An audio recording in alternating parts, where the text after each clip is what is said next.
Nous attirons votre attention sur la résidence du clan Brockman, une ancienne demeure dont les murs lambrissés sont patinés par la pénombre. Une bâtisse obscure et silencieuse sur laquelle une chape de ténèbres encore plus grande est tombée. L'objet du constat de décès, Selina Brockman, une grande dame de la ménagerie gisant là dans son lit et qui mène pourtant un âpre combat avec la mort, essayant d'une certaine manière d'obtenir un compromis en lieu et place d'une capitulation.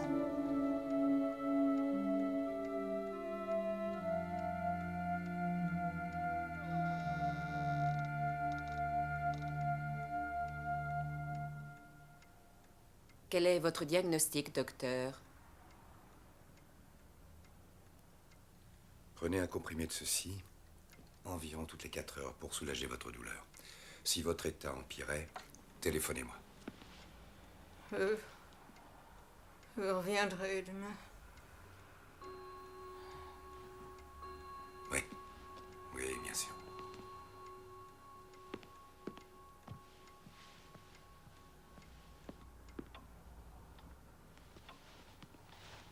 Vous ne m'avez pas répondu.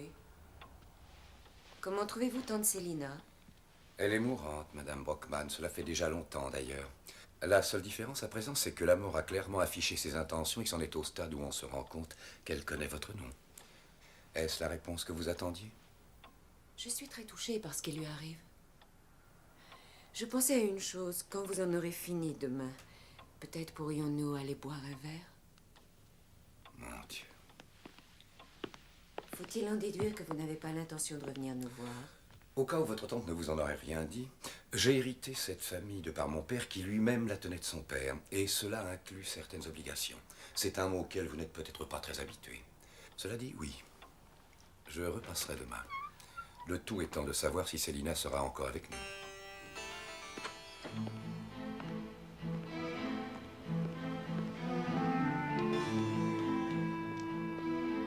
Docteur Burrell, Selina ne mourra pas ce soir. Je sais qu'elle tiendra aussi longtemps qu'elle le devra.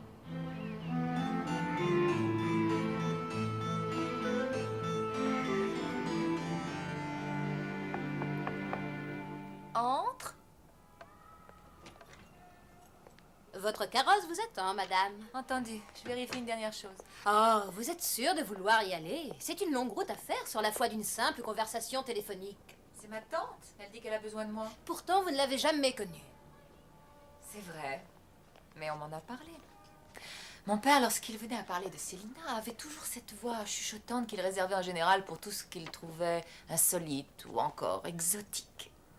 Ou simplement différent. Elle est étrange à ce point-là. Elle est mourante.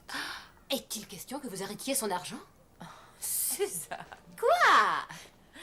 Un peu. Cela dépend de ma présence et de l'aide que j'apporterai là-bas. Mais pour parler franchement, je suis plus curieuse qu'autre chose. Bien, ça y est. Alors, c'est décidé. Suzanne, j'ai passé toute ma vie sans m'éloigner d'ici, ne serait-ce qu'une semaine. Je dois bien avoir le droit de vivre une petite aventure. Sûrement.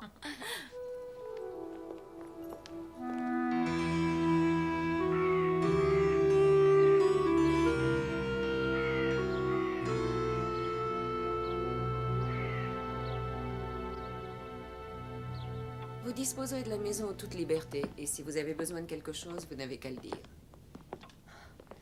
Voici Orville. Il combine à la fois les qualités d'homme à tout faire et d'idiot du village. Aucun risque. Il est complètement sourd. Vous pouvez raconter tout ce que vous voulez à condition de détourner la tête. J'ai raison, n'est-ce pas, Orville?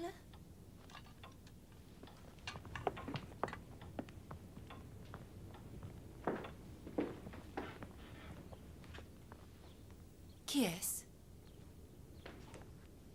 Ma mère, elle a perdu l'esprit. Je doute qu'elle se rende compte que nous sommes là. Certains prétendent que nous avons un air de famille.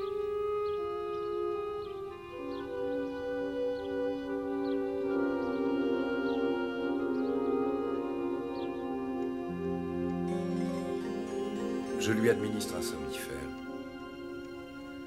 Vous ne pourrez lui parler qu'une minute.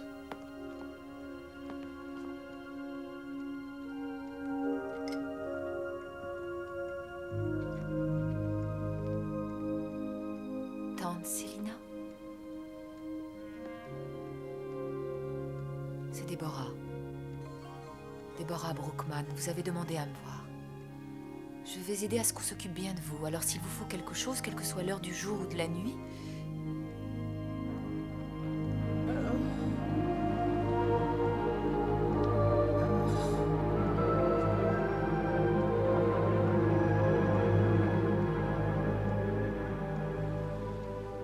Je ne crois pas qu'elle ait réalisé qu'elle vous pinçait si fort.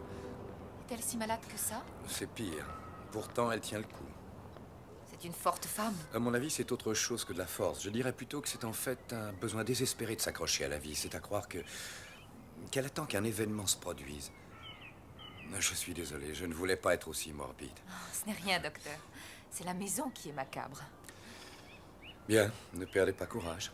Bonne chance, si ça peut vous aider. À demain.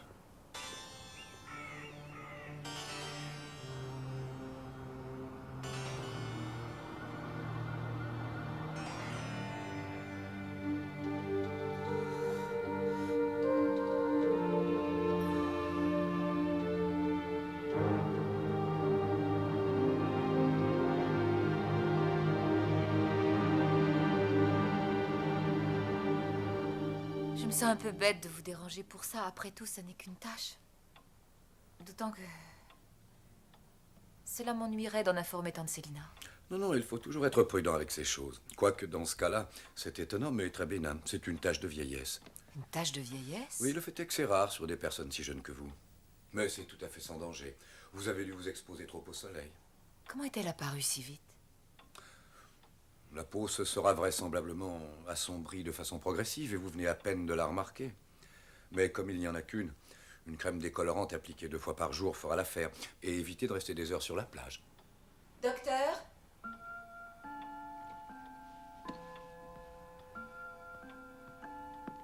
Si vous en avez terminé à présent, votre vraie patiente souhaiterait vous voir. Oui, mais si son état a évolué comme je l'ai prévu, je doute qu'elle puisse encore voir qui que ce soit.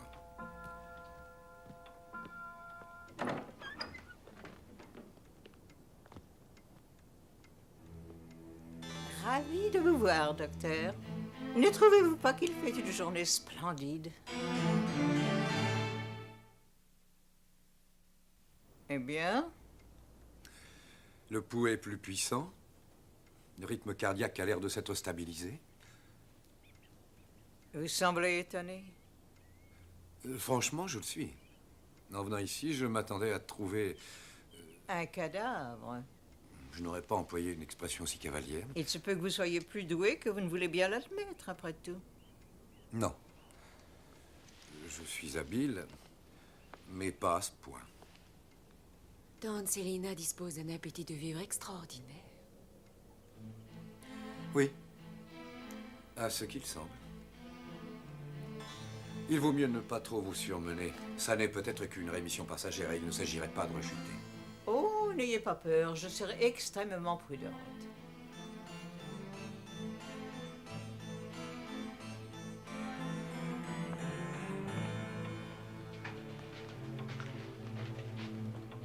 Merci, Orville.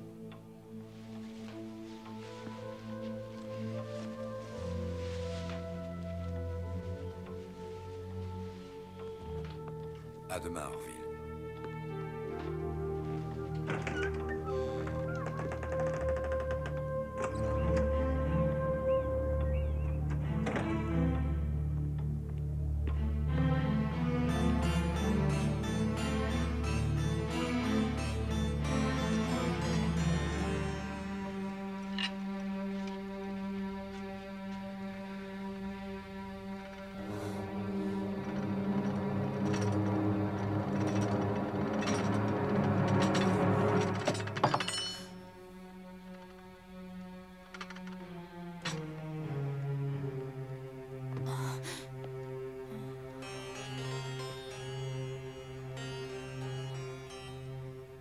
Est-ce que vous vous sentez bien, Déborah? Je crois que ce n'est qu'une légère fatigue, rien d'autre. J'ai peut-être besoin de me nourrir. Allez vous reposer, je vous amènerai de quoi manger plus tard. Merci, je vais le faire moi-même.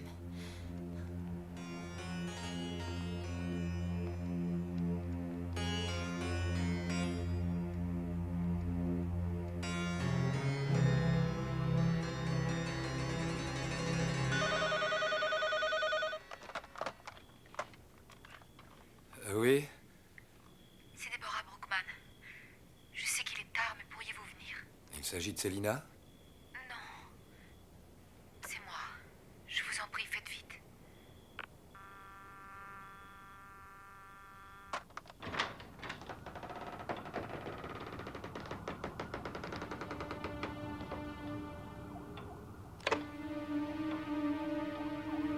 Déborah? Je suis là. Pourquoi restez-vous assise dans l'obscurité? Je ne sais pas. Je ne sais pas ce qui m'arrive. Ne craignez rien. Tout va s'arranger. Mais regardez-moi. Oui, oui, je sais. Je vous emmène faire des analyses à l'hôpital.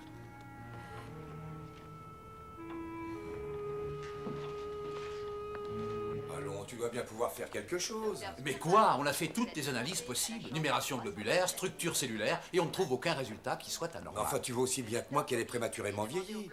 En effet, c'est indéniable, mais ça n'avance à rien si on n'en sait pas la cause. Écoute, je vais l'examiner au scanner, ça donnera peut-être quelque chose. Je t'avertirai dans le cas où j'ai du nouveau. Allez, rentre chez toi et tâche de dormir un peu.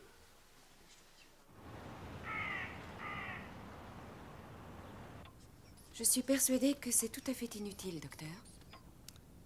Je sais ce qui est important ou pas. Quoi qu'ait contracté Déborah, je veux savoir si c'est contagieux. Je ne me suis jamais sentie si bien de ma vie. Et tante Célina aussi, d'ailleurs. Et votre mère? Oh, elle n'a pas du tout changé. Elle est dans sa chambre et reste dans son fauteuil des heures durant à observer le temps qui passe. Ça, c'est un souvenir de ma jeunesse. Vous permettez, docteur? Ma nièce va très bien. Nous n'avons pas besoin d'un médecin. Nous sommes touchés par tant de sollicitude, mais comme vous voyez, nous allons parfaitement bien. Oui, effectivement, c'est ce que je vois. Mais c'est une coïncidence assez étonnante. Déborah montre des signes de vieillesse prématurée. J'ai dit que nous allions bien l'une et l'autre. En fait, il n'est plus nécessaire que vous reveniez nous voir, docteur. Nous vous enverrons chez vous le montant de ce que l'on vous doit. Et Déborah, qu'en faites-vous? Oh, nous allons veiller à ce qu'on lui donne les meilleurs soins. Vous n'avez aucune raison de vous inquiéter pour elle. Très bien. Mais si ça ne vous dérange pas trop, je choisirai seul ce dont je dois me préoccuper. Au revoir.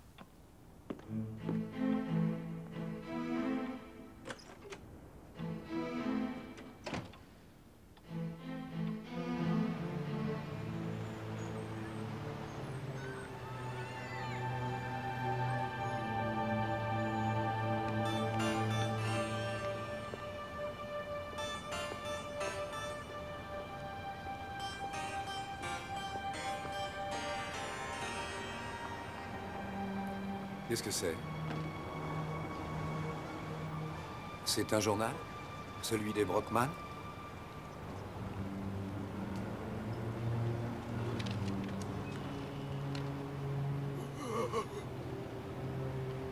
« 17 juillet 1940. Notre pique-nique était presque entièrement gâché par un cheval qui renversait une lampe à pétrole. Seule Martha était brûlée.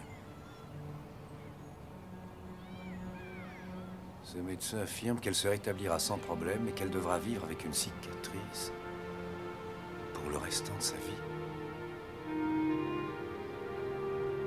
C'est la même cicatrice que celle de sa fille. Pouvez-vous me faire entrer dans la maison cette nuit?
Vous n'êtes pas Martha Brockman.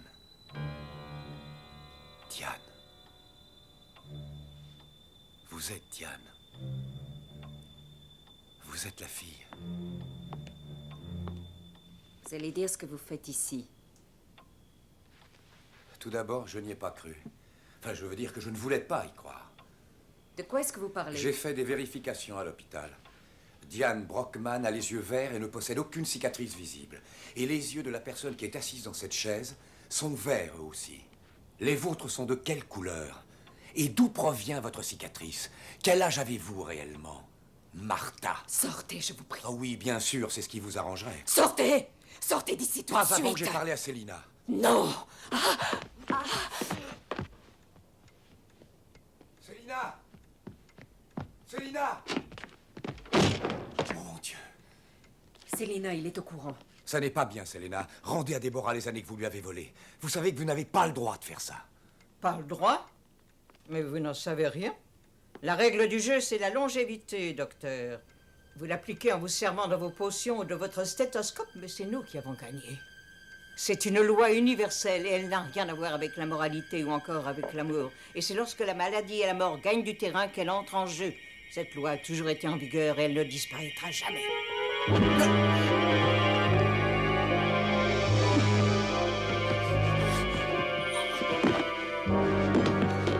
Maman! Non! Non, va-t'en! Ne t'approche pas de moi!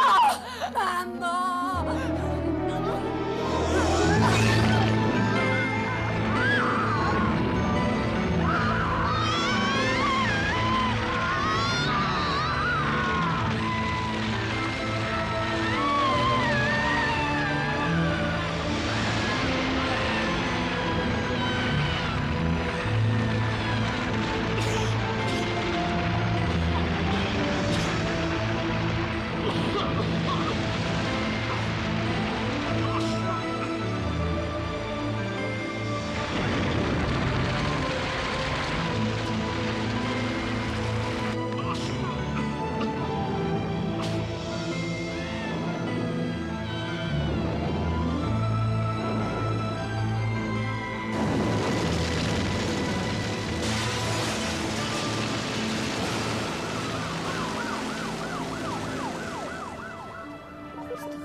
Non, c'est pas.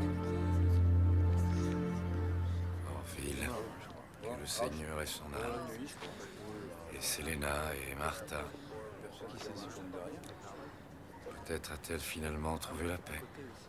L'une d'elles est manquante. Manquante? Un voisin dit avoir vu une femme passer à travers la fenêtre avec ses habits en feu. Lorsqu'on est arrivé, elle avait disparu. On l'imagine difficilement que... Oui, c'est Diane, oui. Ah, Déborah, Dieu soit loué, vous allez bien? Qu'est-il arrivé ici? Ah, pas recommencer. Je ne suis pas sûr d'avoir... Merci, compris moi-même. Y a-t-il des survivants? Je n'en sais rien. On n'est pas certain en ce qui concerne Diane. Qu'en pensez-vous? Elle est vieille, indigente. Des brûlures massives sur tous les membres et le visage. Je crois qu'il y a bien peu d'espoir. Le mieux qu'on puisse faire, c'est encore de rendre ces dernières heures moins douloureuses. Avez-vous remarqué que son bras gauche semble cicatriser très vite? Pour tout le bien que ça lui fera. Et c'est ça le plus étrange, ce n'est pas que ce soit douloureux ni rien, mais regarde ça. Et je suis certaine de ne pas m'être brûlée ces derniers temps. Je me demande si ce n'est pas psychosomatique, je dois m'occuper des grands brûlés depuis trop longtemps. Voici Madame X, nom et âge inconnus. Seule survivante d'un terrible incendie, mais en passe cependant de bénéficier d'une guérison miraculeuse. Un vivant avertissement à tous ceux qui ne parviennent pas à faire cette distinction qu'il existe une différence entre l'appréhension de la mort et l'amour de la vie, tout particulièrement dans la 5e dimension.